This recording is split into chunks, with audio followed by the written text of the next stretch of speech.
qishda g'amini yozda ye deb eskilar bekorga gapirishmagan. Endi insonimiz Ustojon har xil bahonalar bilan ba'zi ishlarimiz qishga qolib ketadi.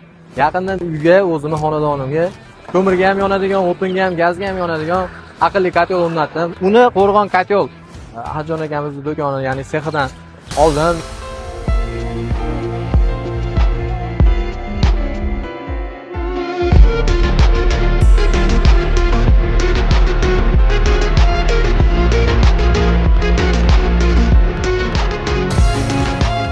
To'y 5 kundan beri sinov muddati dedi.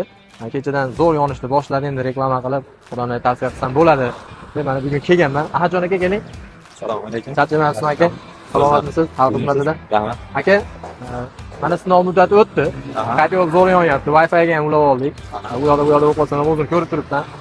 Ham ko'mirga, ham gazga, ham o'tinga yonadi. Bu yaqinlarga ham aytdim. Endi shu bilan birga obunachilarga ham yetkazdi deb o'zim keldim aka. Bormi shundan yana? Bor. Hozir necha xil turdagi kotel pechkalaringiz bor hozirgi kunda? Xo'p, ikkita uyning o'rtasiga qo'yiladigan pechkalarimiz bir 20 xilga yaqini bor. Aha. Mana bular har xillardan bor. Yonbosh bor, oldi bor, 3 duxovkali, 4 duxovkali. Bitta uyga qo'yiladigani ham bor bularni. Bular 20 xildan oshig'i bor. 20 xil atrofida bor. Uni razmeriga qarab yasab bera olasizlarmi? Ha, bularni har xil razmerda qilib bera olamiz. Xonalarni katta kichigiga qarab, keyin bularni ichiga ham atapina qilsa bo'ladi. Bo'ladi. Bu o'zi ikkita xonani isitsa, bundan tashqari yana ikkita xonani isitsa bo'ladi. Ha, kotel o'rnida foydalansa ham bo'ladi. Ha, jami 4 ta xonani isitsa bo'ladi mana shu pechkalar bilan. Kotellarga keladigan bo'lsa, kotellarning 5 xili, 6 xili bor. Aha. Bularda har xil kvadratlari bor. Bu o'sha hozir rasat trendi bo'layotgan suyuzga qo'ygan kotelimiz. Bunkinli shinegli kotel deb qo'yadi. Buni o'sha biyalarni o'zimiz tayyorlab, ko'mir tiqilib qolsa ham orqaga aylanadi avtomatik. To'k pasayib ketsa ham o'sha signal beradi. 10 sekund orqaga aylanadi, mana oldiga ishlab davom etaveradi. Xohlagan grasga qo'ysa bo'ladi, Wi-Fi ga bo'lsa bo'ladi, masofadan boshqarsa bo'ladi bularni. Buni olib borib o'rnatib, tekshirib berishda ichida kelisha olasizlar. Yana qarab turasizlar, ha? Muammo bo'ladigan bo'lsa, servis xizmatlari. Qasddan yonolgan kotellar, nijniy kotel deb qo'yadi. Bularda ham har xil kvadratlari bor, katta kichiklari bor. Ular 150 dan 200 gacha yeta oladi bularimiz. Ha. Buni ham kattalarni yasagan olamiz. Ha. Mana qozon o'choqlar ham bor ekan, ha? Ha, qozon o'choqlar ham bor. Hozir sezonga tayyor holatdagi mana bunaqa pechkalar bor sotuvda. Ha, bor. Kelib xarid qilishlari mumkin. Dushat pechkani ham ko'pchilik yoqtiradi. Oldingi o'zimiz haligi milliy pechkalarga o'xshaydi. Aha. Sexlarga qo'yib o'tib bo'laverar ekan. Kotelimizni tepadan yonadigani ham bor, u oldida turibdi, unga ham bir ko'rib qo'yaylik. Ha, ko'raylik. Bu kotelimiz tepadan yonadi. Bu umuman ko'mirda xilini ham, maydaligini ham tanlamaydi.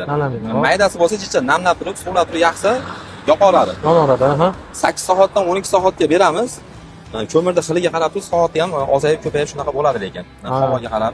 Lekin misol Qirg'izistonda, Qozog'da ko'mirlarni yoqadigan bo'lsa, 10 soat, 12 soatgacha yetadi bemalol. Bitta zapravkasi qo'ysa. Bitta zapravkasiga 20 kilo, 25 kilo sig'adi. Sig'adi, ha. Bu kotellarimiz mana yaqinda tepadagi masjidimizga ham, pastda o'zimizning masjidimizga ham qo'ydik. Katta ob'yomlarga qo'ysak bo'ladi. 1000 kvadratli. Odamlar ham xursand bo'lib ishlashyapti hozir. Bu yerda ham ligirovkalarni hamma yo'g'ini qilib berdik. Instagramdagi mashhur kotel shular endi. Aqlli kotel degan bunkerli. Meni uyimga qo'yib berganingizdan. Bular bunkerli kotel. Bu ham zakazmi? Ha, bular zakaz. Bitta ustakamiz 3 ta oldi bundan. Qolasuvga. O'zimiz qolasuvga. Bu tash oldida birinchi ko'rganimiz. Buni hozir tayyor bo'lgandan keyin o'zingizlar olib borib o'rnatib, ko'mirlarni solib ishlatishlarini o'rgatib, ha? Shunaqa o'rgatib beramiz. Ya'ni tushunmay qolgan holatiga borib ko'rib, bularda videosi ham bor. Agar maqsad jo'natib ham bera olamiz, bu qiyin narsa emas. O'rgatib ham bera olamiz. Tushunmovchilik bo'lsa borib, narxlar keladigan bo'lsa aka. Keyin qiziqarligi narxi yo'q. Narxlarni kotellar narxlarni aka atrofdan surishtirib oladi. Kim qaysi klientlar bo'lsa ham, imkon qadar arzon qilib beramiz. Boshqalarga nisbatan arzon qilib berasiz. Arzon Instagramdagilarga, ha? Xohlasan. Hurmatli obunachilar, endi meni obunachilarimga yana alohida skidka qilib berasiz aka. Mehmon bozordan ko'rdim deb kelsa, yana qanchadir foiz tushib bering. Xudo xohlasa, qo'ldan kelgancha. Xudo xohlasa. Hurmatli obunachilar, Qo'rg'ontepa tuman eski MTP binosidan ozgina o'tganda va mana shu To'rko'cha svetoforga yetmasdan reklamada ko'rib turibsizlar, do'kon tepasiga Qo'rg'on kotel deb yozib qo'ygan. Kelib, ko'rib, bemalol xarid qilsanglar bo'ladi. Hammalarni kutib qolamiz.